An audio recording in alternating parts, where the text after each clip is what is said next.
In this video, we will learn the difference between a physical change and a chemical change. A physical change is a change in appearance, but the substance remains the same. In other words, it looks different, but it is made of the same substance. Generally, these changes are reversible. Some examples include changing the size of something, changing the shape of something, or changing the texture of something. When creating a mixture, the substances might separate, one will settle to the bottom and one floats to the top, or they might dissolve, like in this case.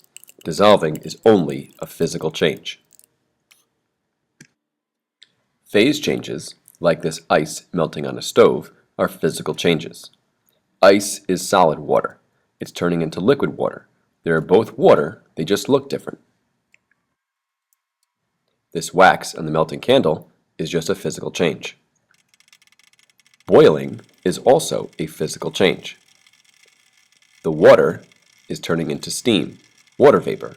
They are made of the same substances, they just look different. One's a liquid, one's a gas. A chemical change is a change in matter that produces new substances with new properties. It does that by rearranging the same atoms into new combinations. These changes are typically more difficult to reverse. Examples include burning, cooking raw food, your body digesting the food that you eat, copper turns green when exposed to air, rust forms on a metal chain made of iron, when plants make energy through photosynthesis,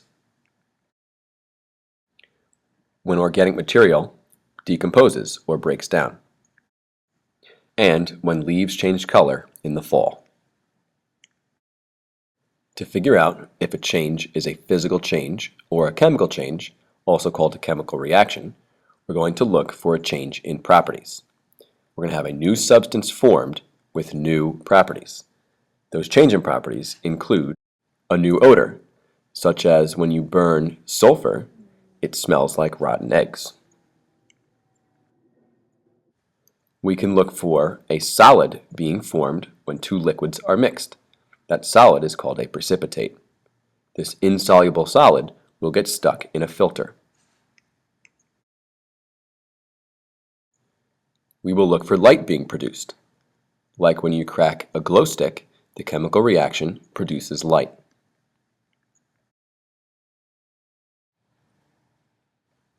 We will look for a gas being produced.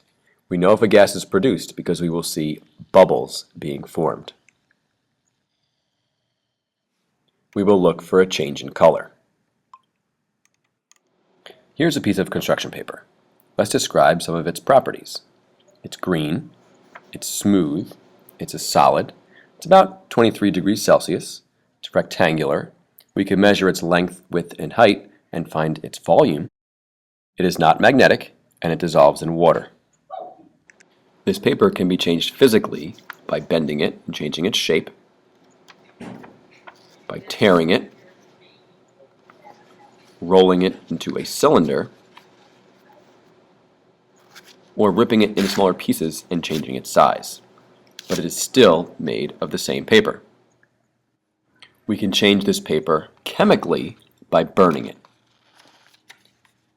As this paper burns, we will see a color change. It's turning black. We see that light is given off from the flame. The temperature increases, it gets very hot, a gas is produced, that's smoke, and a new odor is produced. Somebody burning something in here? Yeah, me. I'm teaching them about physical and chemical changes. Anything for science. This chart shows a side-by-side comparison of the physical and chemical changes we just observed. This is the list of evidence we're going to use to determine if a physical change happened, which is just a change in appearance, or if a chemical reaction happened, which produced a new substance with these new properties.